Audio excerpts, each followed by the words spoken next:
हरि ओम शन्नो देवीरविष्टय आपो भवन्तु पीतये शञ्जोरभिस्रवन्तु नः अस्मे रुद्रामेहना पर्वतासो व्रत्रहत्ये भरहूतौ सजोखाः जहाशग्नो सतेस्तु वदे धायि वज्र इन्द्रज्येष्ठा अस्माव अवन्तु देवाः मनोजवं मारुततुल्यवेगं जितेन्द्रियं बुद्धिमतां वरिष्ठं वातात्मजं वानरयूतमुख्यं श्रीरामदूतं शरणं प्रपद्ये।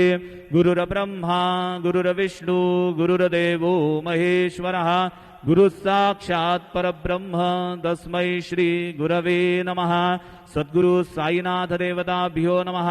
सायं पूजनार्थे चरणकमलेभ्यो नमः। चन्दनं समर्पयामि चन्दनस्योपरि अक्षतां समर्पयामि।